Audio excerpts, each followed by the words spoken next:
Marie-Rose Moreau est psychiatre pour enfants et adolescents. Dans sa consultation, elle reçoit des familles d'Afrique, d'Asie, du Moyen-Orient et d'ailleurs.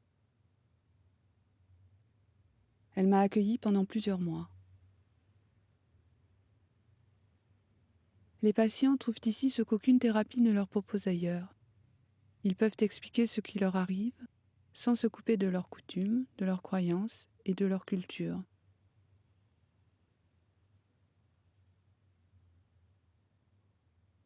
Ils viennent environ toutes les 8 semaines, à raison de 2 heures par séance. Comme dans les sociétés traditionnelles, où la maladie est soignée collectivement, le travail se fait avec un groupe de thérapeutes. Ici, les mots voyage, exil, métissage sont dans tous les esprits. Marie-Rose Moreau s'est entourée d'une dizaine de psychologues et psychiatres originaires de divers pays. Togo, Maroc, Côte d'Ivoire, Kabylie, Irak, Allemagne, etc. En les regardant travailler, je découvre qu'ils nourrissent les séances de leur imaginaire et de leur histoire. Dans l'émergence de toutes ces images, les patients trouvent une voie d'accès vers eux-mêmes.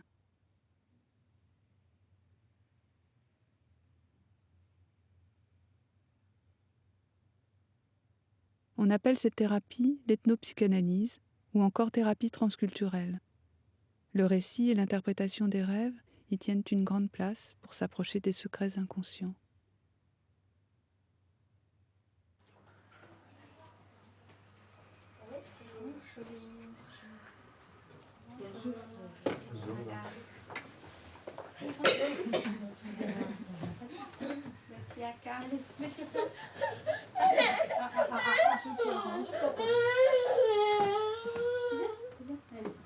Il y a quelque chose qui te fait peur.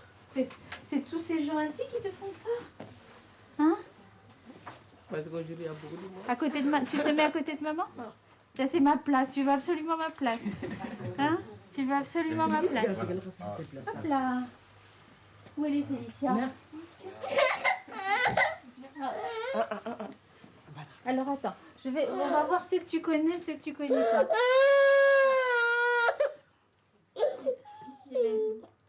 Il y a quelque chose qui l'a inquiété, la lumière peut-être aussi. Hein? Alors, je vais vous représenter ce que Siaka aussi va regarder. Il y a Tahar, que tu connais pas, Absatou. Donc Tahar qui est psychologue, Absatou. Si, ça y est. Isabelle, alors Isabelle, je la connais bien. Hein? Bactienne, qui est psychologue, Léo Kadi également. Améziane, que vous connaissez.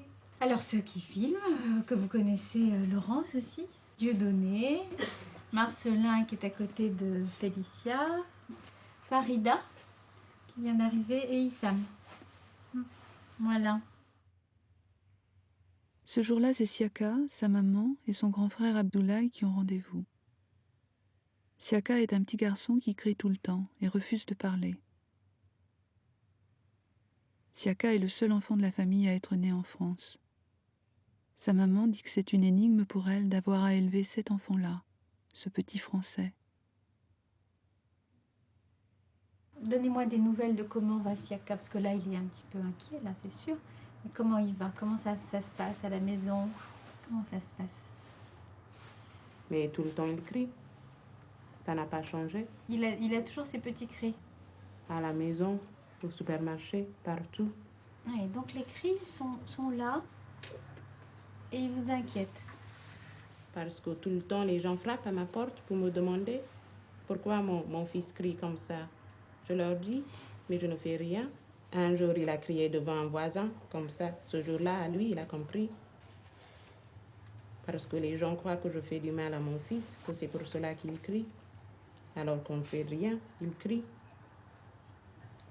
Quand on est tous les deux, il ne crie pas. Il ne fait rien. Mais quand quelqu'un vient, il commence à crier. Quand vous êtes tous les deux tout seuls, il crie jamais. Donc c'est bien des cris qui expriment quelque chose, qui disent quelque chose. Hein? Qui disent aussi la difficulté de se séparer de vous. Quand vous êtes tous les deux ensemble, Il n'a pas besoin de crier. Est-ce que vous avez fait des rêves? Oui. Vous pouvez m'en raconter un?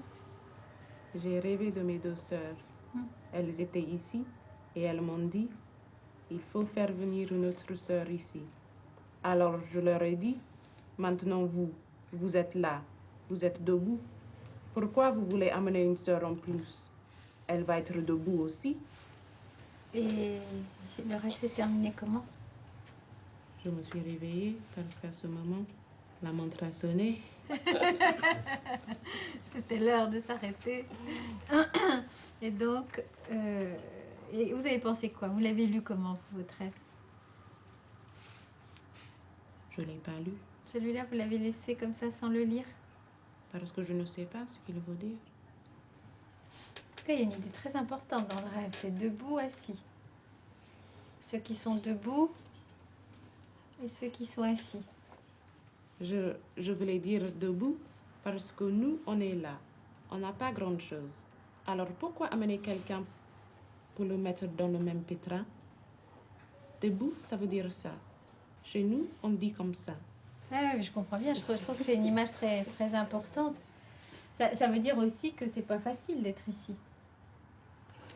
Hein? C'est ça que ça veut dire? Oui. Que vous n'êtes toujours pas encore assis. Non, je suis toujours debout. C'est une belle image. Est-ce que Félicia, est-ce que ce rêve t'évoque quelque chose? Oui, j'ai pensé à cette relation avec les gens du pays. Et comme il y a toujours cette idée de partir au pays, de revenir, de faire venir les gens, de réunir les personnes en quelque sorte. Mais si on se réunit, on s'assoit ensemble. Et de rester debout ensemble, c'est comme si c'était pas possible. Et ce rêve m'a fait penser à un dessin qu'Abdoulaye avait fait une fois, d'une maison qui flottait en quelque sorte au-dessus du sol. Et c'est comme si la maison n'était pas plantée et comme on ne pouvait pas encore s'asseoir. C'est à ça que j'ai pensé. Tu te souviens, Doulaï, de ton dessin de la maison? Parce que tu as vu, Félicia, ce qu'elle dit, c'est que dans ton dessin, c'est un peu comme dans le rêve de maman. Que la maison, elle n'est pas plantée. Qu'est-ce que vous en pensez de la lecture de Félicia, madame? Je crois que ce qu'elle dit, c'est vrai. Sinon, j'aimerais être avec une sœur ici. Parce que je me sens seule aussi. Ah, ouais, voilà. Voilà Siaka qui se manifeste.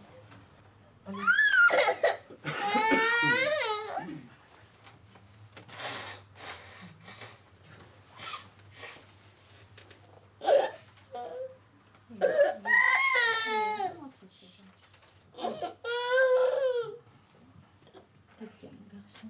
Hein? Elle le regarde un grand. C'est vrai?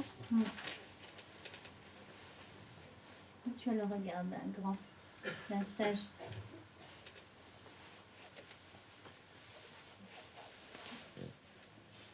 Tu regardes ça maintenant? Tu le vois? Tu as vu comme il est grand? Puis il a encore grandi cet été.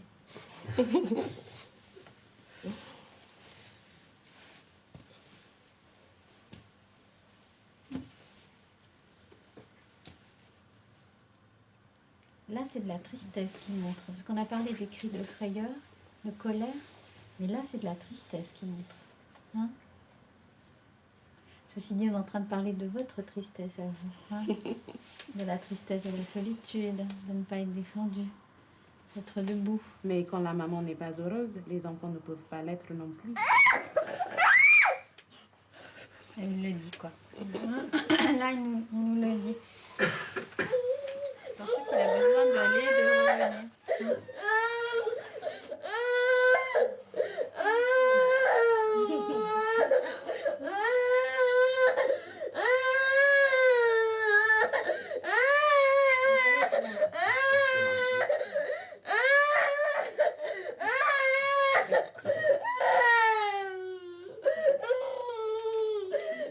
Il sait pas où il va, il vient. Il va des bras à l'autre. n'arrive pas à s'asseoir. Non, il n'arrive pas à s'asseoir, Siaka, aujourd'hui. Comme la maman dans le rêve.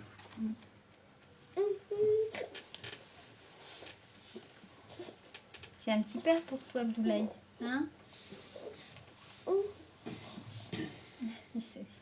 Et Tahar, qu'est-ce que tu dis, toi? Le rêve, là où madame était debout, etc., on était fatigué d'être debout, ce qu'on dit chez nous, c'est quand on est perdu, il faut s'asseoir. Mais pour s'asseoir, il faut d'abord ne pas être perdu. Ce qui est tout à fait compliqué. C'est-à-dire quand on est désorienté, il faut s'asseoir pour choisir le chemin. Et je pense que Siaka le montre bien à sa mère. Il dit j'arrive pas à m'asseoir tant que toi n'es pas assise jusqu'à présent. Donc je pense que cette tristesse dont on parlait tout à l'heure, c'est la tristesse de la fatigue de la maman. Vous avez entendu ce que disait Tahar? Il n'arrive pas à s'asseoir, Siaka, aujourd'hui. Il n'arrive pas à s'apaiser, hein, à s'asseoir avec nous.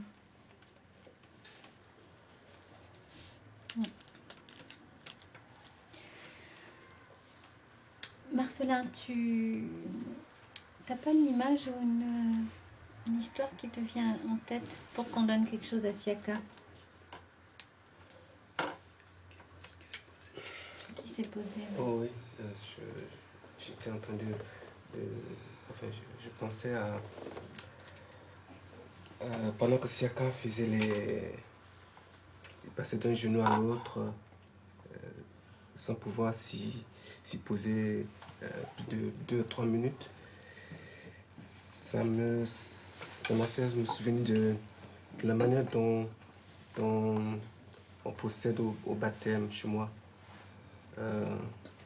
On sort l'enfant de la maison avec la mère et on réunit toute la famille et on lui donne un nom. Et en plus du nom, il faut lui trouver un parrain. Mais le parrain n'est pas su d'avance. Et celui qui procède à la nomination, il prend l'enfant et il passe de main en main comme ça. Et finalement, on pose l'enfant sur le genou qui était prédestiné pour parler. Et je me dis que Siaka n'a pas de parrain, celui qui se posait. N'empêche que ce qui est vrai, c'est que Siaka, pendant tout le début de la séance, il a cherché quelque chose qui le rassure à l'intérieur de lui. Il a cherché sur plein d'endroits différents. Puis il a trouvé, finalement.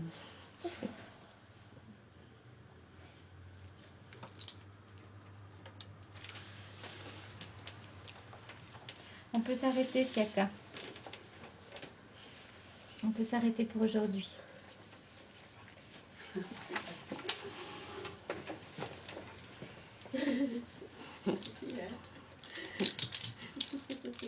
Mais ça, il est courageux, ce que j'étais en train de dire à madame. Il est courageux, Siaka, parce qu'il montre des choses que d'habitude les autres enfants ne montrent pas. Il dit quelque chose. Oui, il a dit quelque chose. Ouais.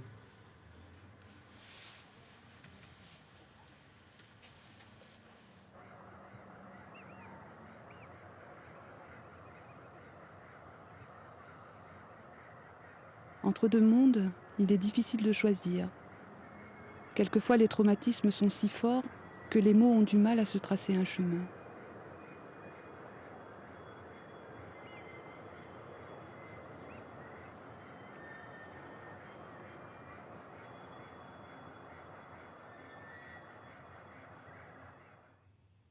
Madame Sabag et ses deux fils, Maxime et Mazen, ont quitté le Liban à la suite de la guerre. Peu de temps avant la séance, Maxime a revu son père. Il revient avec sa mère d'un voyage au pays. Issam Idriss, thérapeute soudanais de Khartoum, leur sert d'interprète. Pendant la séance, je suis touchée par leur tentative pour sortir de la confusion dans laquelle ils sont plongés depuis des années à cause de la guerre.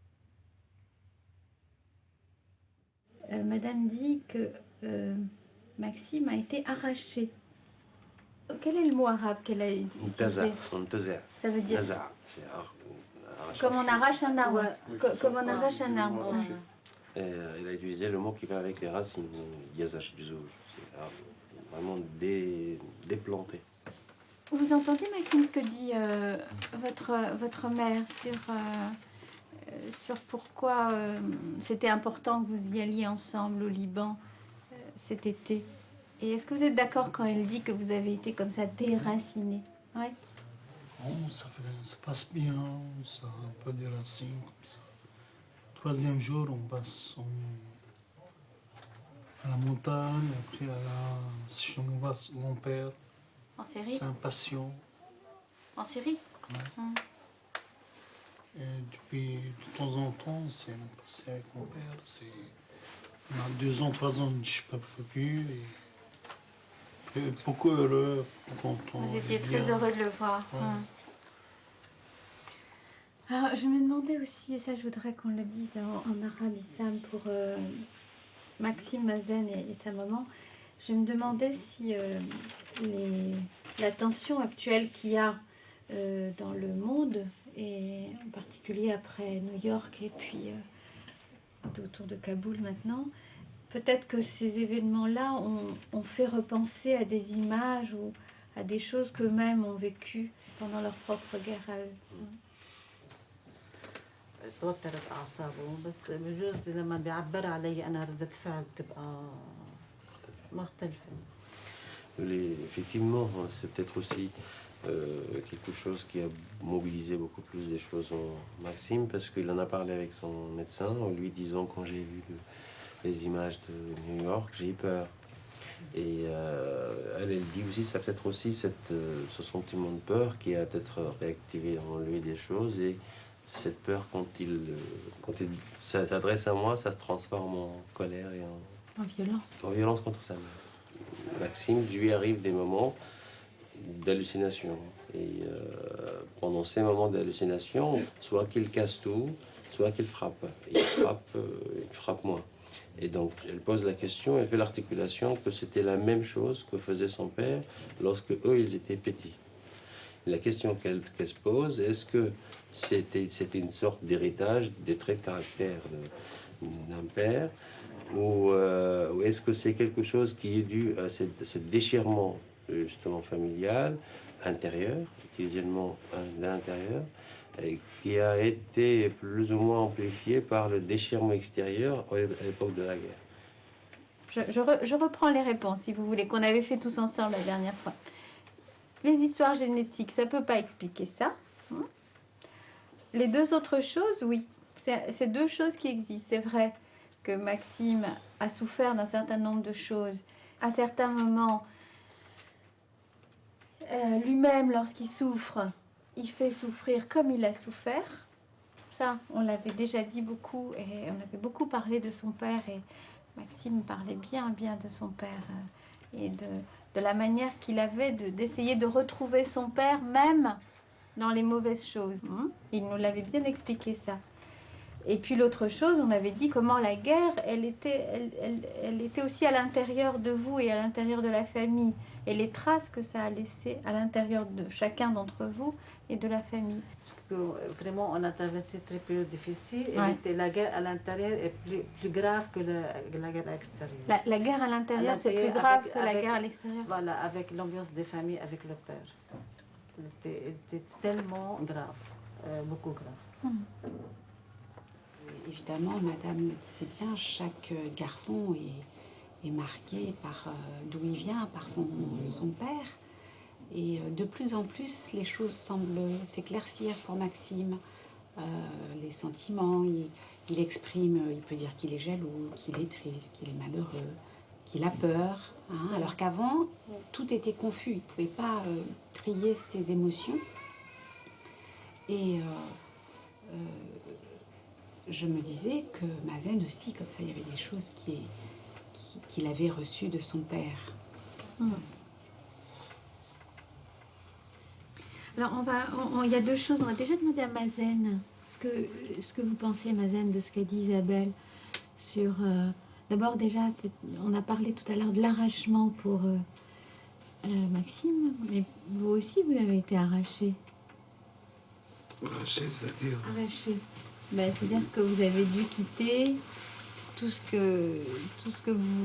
qui était votre monde là-bas. Vous avez dû le quitter J'ai rapidement. pas d'idée. Mais vous avez pas ce, Non, j'ai pas d'idée. vous avez pas cette sensation comme Maxime d'arrachement.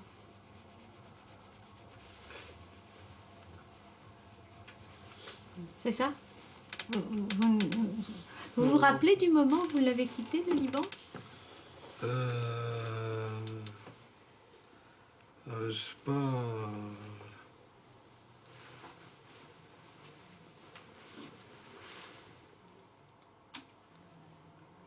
Je l'ai quitté vers.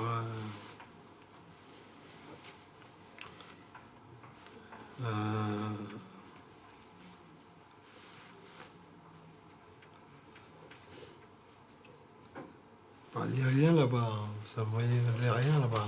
Là, c'est mieux.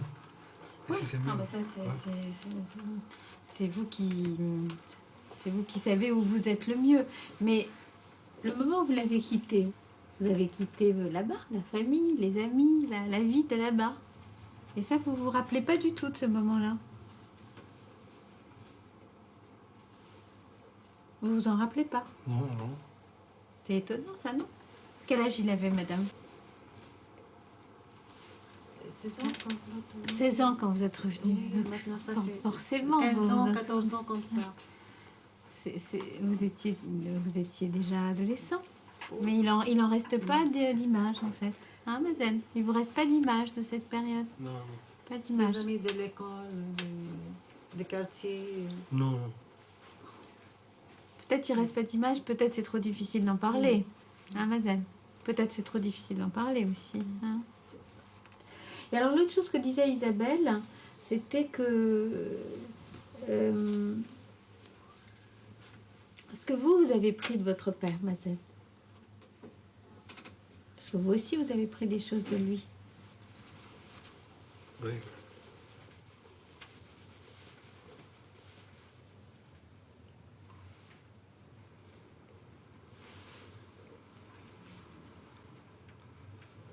On va s'arrêter là. Oui.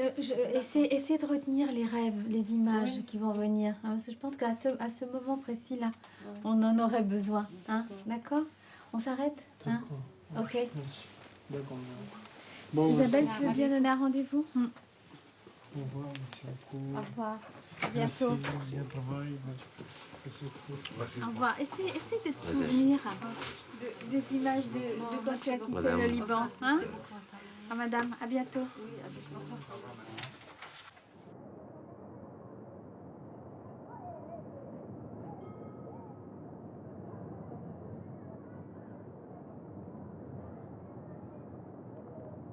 Où sont passés les mots? Comment délivrer ces images restées emprisonnées dans le pays perdu?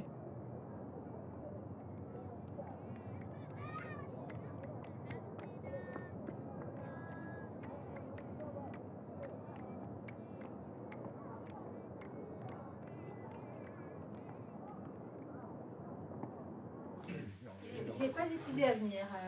Il est dans un jeu là. Il y a quelqu'un qui est avec... Non. On va peut-être intervenir. Oui, je pense. Oui. Je vais y aller. Allez.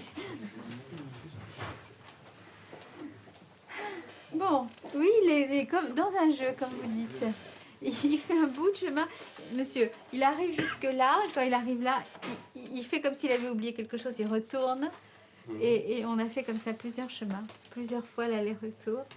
Et il hésitait entre rentrer et rester là-bas. Avec les autres enfants. Bon. Alors, on va peut-être attendre que madame revienne. Ah, voilà.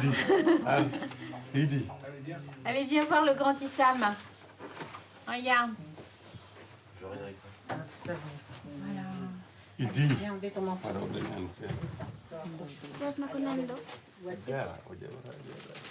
Tu veux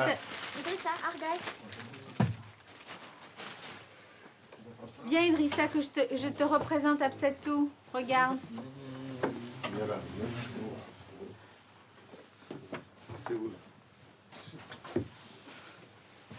Vous avez vu comme il a grandi, monsieur, votre fils? Ah là là, c'est impressionnant. Il vous arrive là. Ouais. Oh, bientôt, il est passé ici. Bientôt, il va dépasser les épaules. Alors,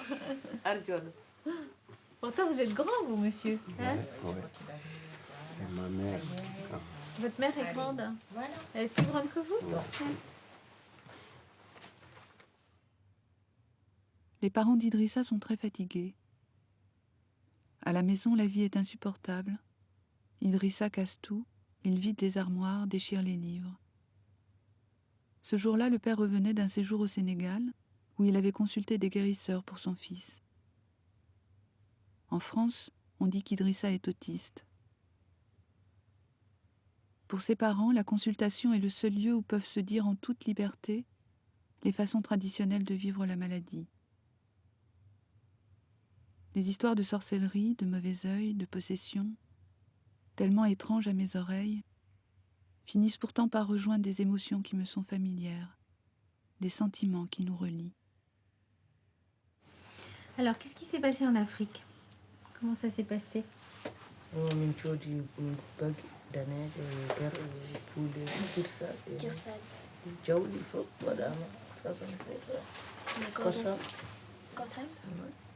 Alors ils ont fait des sacrifices de moutons, des sacrifices de lait, ils ont acheté des tissus blancs, des pagnes blancs pour faire des sacrifices. Du lait et que tout a été fait. Mais ça, on ne peut pas savoir si tout a été fait. Ou bien bawa andude sofof wadam. Belen ba andu sofof wadam. Oui, pour quand on bawa andude sofof wadam. Si, madame. Tout, madame. Pour Safar Afrique.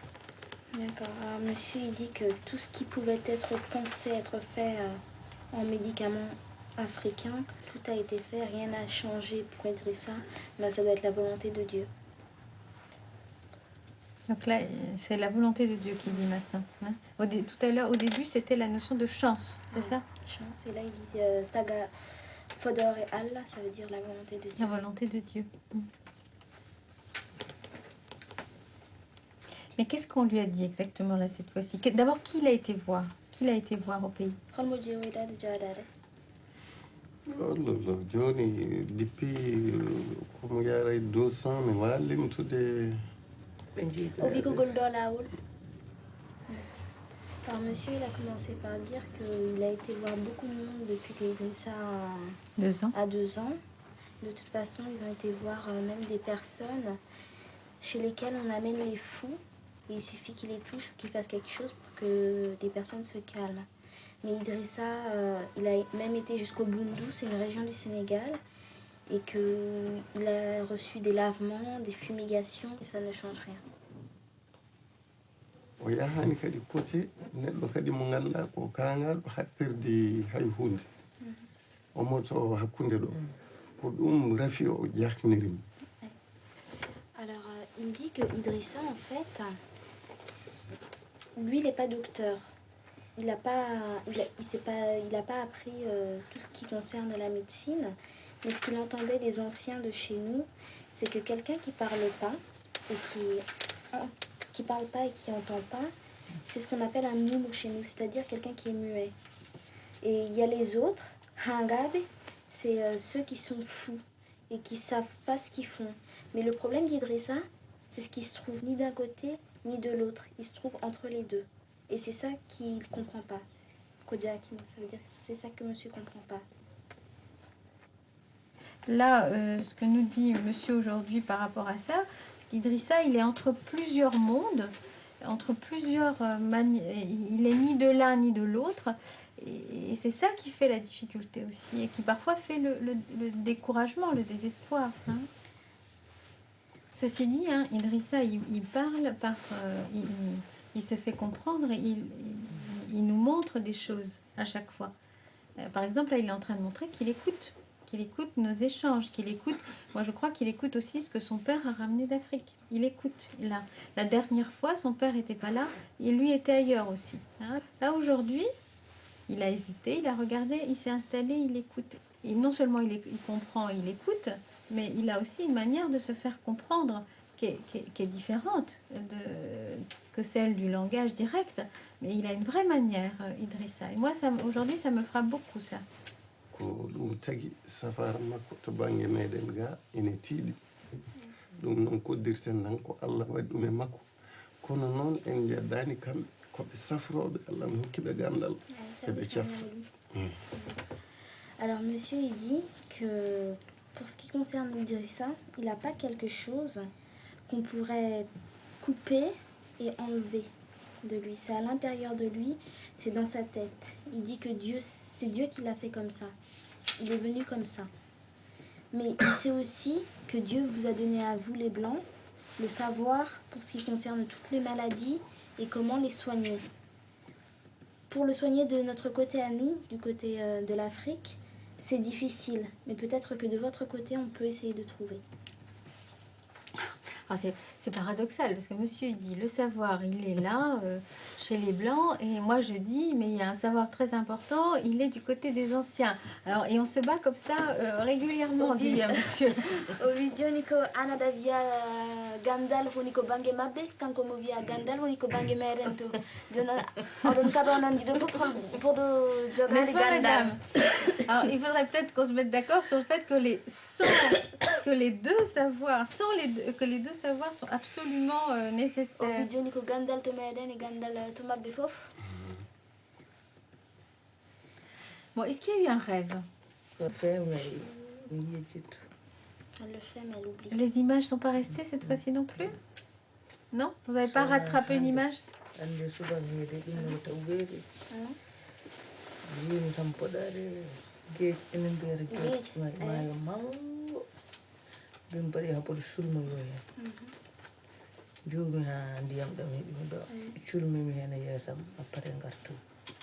Bah, sauf très tôt ce matin, en fait, elle a rêvé qu'elle était... Maï, c'est une grande étendue d'eau, la mer, quoi. Et elle a voulu aller se laver le visage. Et elle est rentrée dedans jusqu'à la hauteur des genoux. Elle s'est lavé le visage et puis c'est tout. Et quand elle s'est réveillée, qu'est-ce qu'elle a pensé, elle, de son rêve?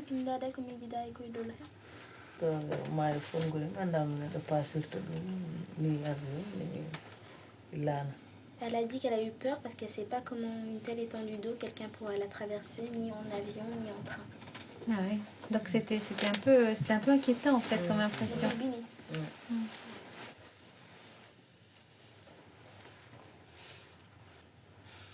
Il y avait Dieudonné qui voulait dire quelque chose après le vivant, puis plus.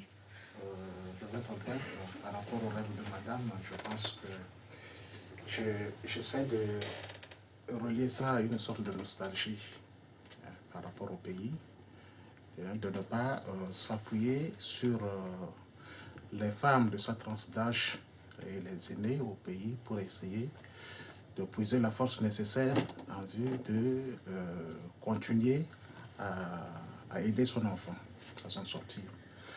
Et je pense que si le village était à côté, madame n'hésiterait pas chaque fois d'y aller, de faire de va-et-vient vers ce village qui est à côté et ici là où elle est dans son foyer.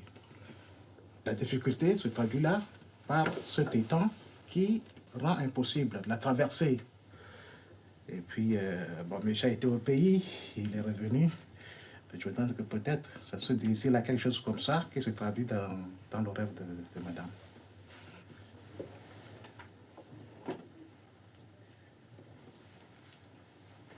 Viva voulait dire quelque chose. Oui, c'est juste par rapport au chemin. Parce que moi aussi, j'avais cette vision de ce chemin pour madame, dans le rêve de madame. Mais ce que je trouvais important, c'est qu'elle le fasse hier soir, juste avant de venir ici. Ce matin, en fait. Oui, ce matin. Et je me suis dit, c'est comme si, dans sa grande solitude, devant cette mer, il y avait un désir qu'on l'accompagne, qu'on soit avec elle. C'est la main de ton père que tu voulais? Oui. Hein? La main de son père. Il cherche, hein? Il cherche votre main. Vous avez vu le langage d'Idrissa? Il cherche votre main. Hein? Tiens, donne-moi ta main. Ah ouais.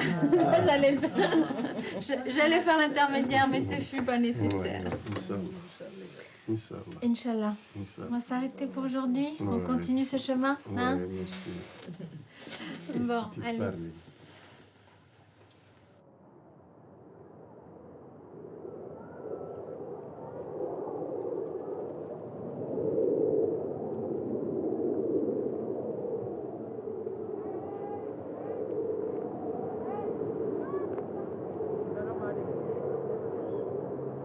L'enfant migrant se retrouve à la croisée des chemins. À quel monde appartient-il? Que peuvent lui transmettre ses parents?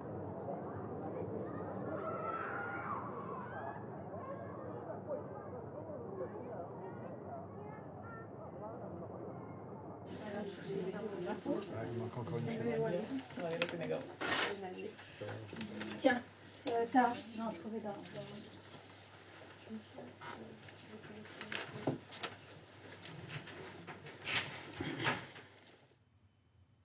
Diouma refuse d'aller au collège depuis plusieurs mois et elle a des problèmes avec la justice. Elle déçoit beaucoup son père qui voudrait qu'elle fasse de bonnes études, lui qui n'a pas pu aller à l'école au Mali. Elle fait souffrir sa mère en s'opposant aux traditions africaines. Toute transmission semble impossible. Diouma est paralysée dans ses refus. J'assiste à une séance pendant laquelle apparaissent les liens inconscients qui rattachent Diouma à ses parents. Je comprends que c'est par ce travail-là qu'on peut vraiment aider Diouma. Bon, alors... Tu veux pas te déshabiller un petit peu? Non, t'as pas trop chaud? Non. Bon. Vous donnez des nouvelles par rapport à Diouma ou la famille qui vous ont paru importantes?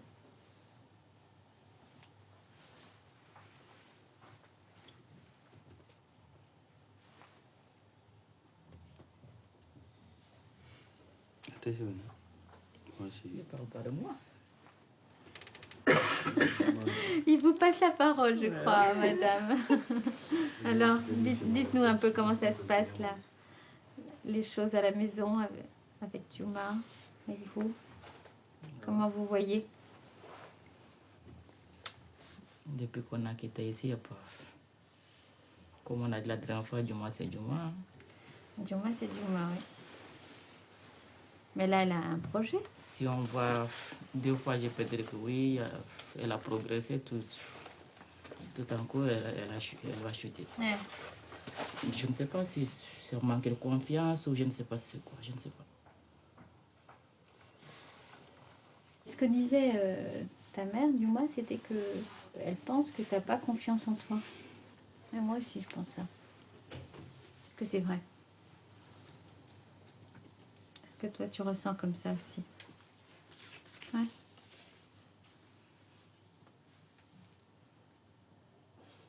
C'est pour ça qu'il faut la porter, l'accompagner, Diouma, parce qu'elle se dit, ça, je ne vais pas réussir.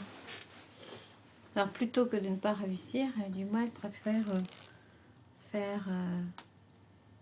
ne pas commencer, quoi. Hein? Rester comme ça... rester suspendu. Hein? Bon, on s'inquiète tous pour Diouma, pour un instant. Peut-être c'est pas inquiet. C'est maintenant. Bon, comme son père disait, bon, à un certain âge, elle peut travailler, d'accord, comme tout le monde. Nous, on n'a jamais fait des études, on arrive à travailler, mais c'est pas ça la question. C'est maintenant. Il va pas à l'école, il fait rien, il est dehors. Pour moi, c'est inquiétant. Bon, dehors, elle va où? 2 fois, je sais où il est, parfois non. Sinon, côté travail, oh, tout le monde va travailler un jour ou l'autre, ça c'est pas... Sûrement qu'il va travailler le boulot qu'il n'aime pas, ça c'est sûr. Si on ne fait pas des études, nous on fait des choses que ça ne nous plaît pas. Mais... On se demande, bon, qu'est-ce qui t'a, Diouma? Bon, rien. Qu'est-ce qui t'a? Rien. Bon, comment tu veux que tu peux encourager quelqu'un comme ça? Moins, on te parle, tu réponds. Mais non, on te parle, bon, rien. Mais moi, il faut dire quelque chose. Mais je comprends bien ce que vous dites. Mais avec tout ça, bon, un enfant que tu dis ça, tout ça, mais jusqu'à présent, bon, il n'a rien pris. Bon, comment tu Non, dis? non, là, je suis pas d'accord. Il n'a pas rien Ben pris. si, Yuma il a rien- n'a pas rien pris de ce Non, que mais il vous n'a lui rien dites. pris, il n'a rien pris pour moi. Si. Il n'a rien pris pour Vous moi. voyez pas ce qu'elle a pris. Non, mais il n'a rien pris tout à façon pour moi. François voulait dire quelque chose là-dessus. Je pense à la parole d'un poète français qui s'appelait René Char, qui disait « Nous avons un héritage, mais nous n'avons pas de testament ». C'est-à-dire qu'on nous transmet des choses, mais quelquefois on ne sait pas qu'est-ce qu'on doit en faire. Je crois que c'est un peu le problème de Diouma, c'est que je pense qu'elle prend des choses, De son père et de sa mais mère. qu'elle n'a pas... Elle ne sait pas comment faire Elle ne avec sait ça. pas quoi faire. Parce que aussi, ce que monsieur a reçu de son père, d'une certaine manière, c'était simple parce que le monde était toujours le même. Mais Diouma, elle est dans un autre monde. Et donc, elle a du mal à savoir ce qu'elle peut faire de ce que lui transmet ses parents.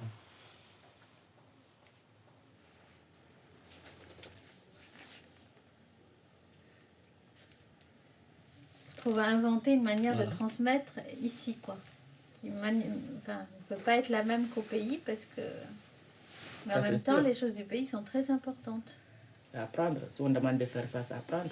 Bon, faire la cuisine. Un jour, je ne suis pas à la maison. Il peut faire la cuisine tout seul. Tu sais pas cuisiner, toi? T'as pas appris à cuisiner encore? Apprendre. Oui, justement, apprendre.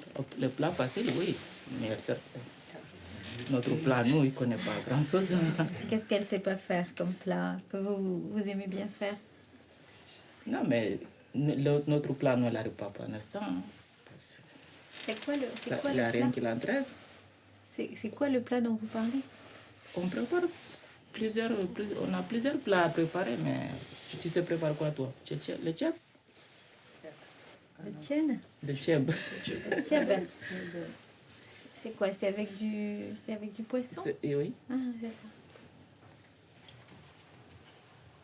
Il y a Félicia qui voulait parler depuis longtemps. Justement, je repensais un peu dans ce sens à ce que disait monsieur, qu'il dit d'une part que Diouma doit faire les choses pour elle-même, et sa maman dit la même chose, et en même temps c'est quand même pour les parents qu'elle doit le faire. Il y a toujours ces deux choses qui reviennent, ce qui est normal, et qui se mélangent tout le temps. D'une part c'est pour elle, d'une part c'est pour les parents. Et c'est toujours pour préparer quelque chose pour les parents, pour préparer un peu le jour que les parents ne travaillent plus et le jour que les parents ne soient plus là. Et moi, parfois, je me dis, mais si elle ne veut pas faire ces choses, c'est parce qu'elle n'a pas envie que ses parents partent aussi. Et je pense que c'est un peu ça, de dire, mais je refuse, j'ai besoin de vous. Je suis plus petite que vous croyez, et je vous autorise pas encore d'être dans cette génération où moi je suis adulte. Et vous, quand vous étiez adolescente, vous ressentiez des choses comme Diouma? Non. Dans ma jeunesse, j'étais pas heureux parce que j'ai élevé ça mes parents, d'accord, mais je sais pas. Même maintenant, je parle pas beaucoup de mon problème aux autres. C'est pas mon cas. C'est parce que j'ai l'habitude de peut-être enfermer sur moi-même, si on veut dire. Ça, je parle pas beaucoup, non. Un peu comme Diouma, qui elle aussi s'enferme sur elle-même. Ouais, mais En général, pas tout le temps. Mais parce que des fois, vous dites qu'elle parle beaucoup. Mais... Oui, mais elle parle, oui, elle parle. Mais ce que je me demande, le cas de Diouma, elle ne doit pas être malheureuse. Parce qu'elle a ses parents, elle. Ben oui, elle a ses parents, à mon avis. Il ne manque pas grand-chose, tu manques de rien. Isabelle, tu veux dire quelque chose? Moi, je suis frappée aujourd'hui par la tristesse et à quel point Diouma, elle me semble chargée de tristesse. Et je me disais, il y a la tristesse qui lui appartient à elle, ça c'est certainement, mais elle est aussi chargée d'une tristesse qui ne lui appartient pas. Elle porte quelque chose qui ne lui appartient pas. Et en écoutant monsieur et madame aujourd'hui, je me disais, oui, je voyais tout le chemin de monsieur, un parcours extrêmement courageux. Et puis Diouma, elle oblige à revenir sur tout ce parcours. j'ai l'impression que ça laisse un goût amer à monsieur, un petit peu, hein, qui cherche le sens de tous ces efforts-là. Et puis madame qui dit aussi quelque chose d'important aujourd'hui, qui dit que... qui parle d'une tristesse qui lui appartient à elle, et qui est celle d'avoir grandi sans ses parents. Et je me disais, j'avais l'idée que cette tristesse-là, d'avoir grandi sans ses parents, elle avait dû revenir particulièrement au moment de l'arrivée de Dioma. On va peut-être commencer par cette dernière chose que disait Isabelle. Est-ce qu'elle a bien vu ça, concernant cette tristesse, et cette tristesse qui est peut-être revenue avec l'arrivée de Dioma? C'est possible, je ne me rappelle pas. Vous ne rappelez pas? C'est possible, mais je ne me rappelle pas que quand il y avait des problèmes dans cette période-là, je me rappelle pas. Ou plus tard, hein, peut-être avec l'adolescence de Dioma, hein, parce que ça peut revenir à différents moments en fait. Sûrement. Oui, il y avait un moment dur qui s'était passé. C'est possible que c'est ça qui déclenchait tout, je ne sais rien. Ah non, il ne s'agit pas de déclencher, mais parce qu'on se dit d'où elle vient toute cette tristesse, quoi. Elle vient de Dioma, d'une des choses qui sont difficiles, des questions, puis elle comme on le sait, on porte aussi la tristesse d'autres, parfois de plusieurs générations d'ailleurs. Comme vous avez pu porter celle d'autres, de votre mère par exemple, je sais pas. Elle est morte quand, votre mère? Je mère? ne connais pas ma mère. Oui, justement, elle est morte quand? Quand vous aviez quel âge? 6 ans peut-être, parce que j'ai 2 frères, j'ai une sœur. Ouais, ça veut dire que j'ai 2 derrière moi. 2 derrière. Il doit avoir 6 ans, je ne sais pas.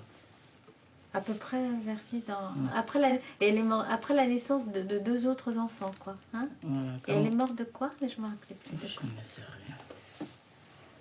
Tout ce que je sais, elle était malade. Tout ce que je sais, c'est tout. Ils étaient malades tous. Avec mon père, il était malade en premier. Après, c'était ma mère. Peu de temps après? Ils sont tous tombés malades ensemble. Mais c'était mon père qui était tombé malade en premier. Après, c'est ma mère. Bon, mon père est décédé. 3 jours après, ma mère est décédée.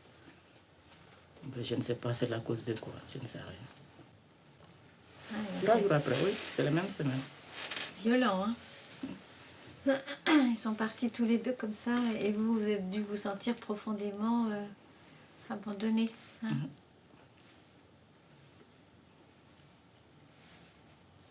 Ça, c'est une tristesse très profonde.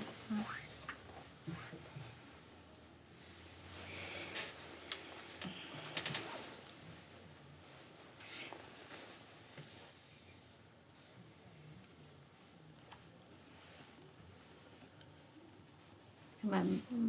Isabelle parlait tout à l'heure du courage de monsieur. Hein? Et évidemment, il y a aussi tout ce courage, tout le vôtre, hein, il faut survivre et puis grandir. Ouais. Et après avoir des enfants, soi-même. Hein? C'est pas facile. Non.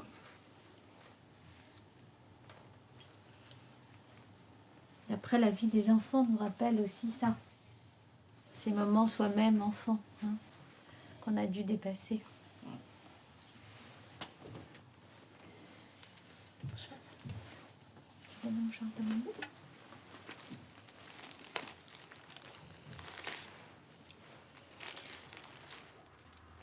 Léocadie, tu veux dire quelque chose?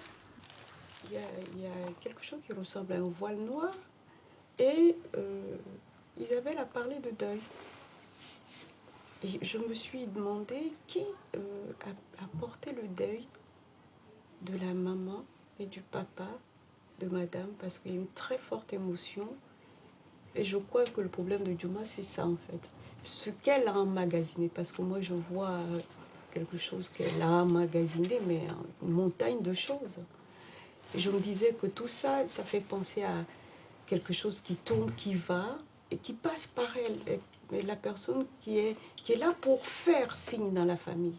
Et que un jour va arriver, madame va découvrir que sa femme sait faire le tchèp merveilleusement bien. Sa fille. Sa fille. Ça dit sa fille. Ah, les choses se mélangent. Les choses se mélangent. C'est comme si les choses se mélangeaient aussi à l'intérieur de la maison. Alors, je ne sais pas ce que vous en pensez, parce que c'est très profond ce qu'elle dit, Léocadie. Hein, que Yuma, elle porte comme ça le deuil, et qu'il y a effectivement, je pense qu'il y a des émotions comme ça très fortes, comme celles qu'on a vécues tout à l'heure, en fait, qui sont des émotions qui rendent le fait d'apprendre, par exemple, difficile, quoi. Il faut déjà sortir ces émotions, il faut déjà les partager, reconnaître ça, pour ensuite qu'il reste un peu de place pour apprendre et pour... Mais vous avez vu ce qu'elle dit, Léocadie? Elle dit qu'un jour vous allez découvrir que Diouma, elle sait le faire, le tieb. Ça, on pourra le vérifier, hein, madame. Ça, on pourra... C'est possible.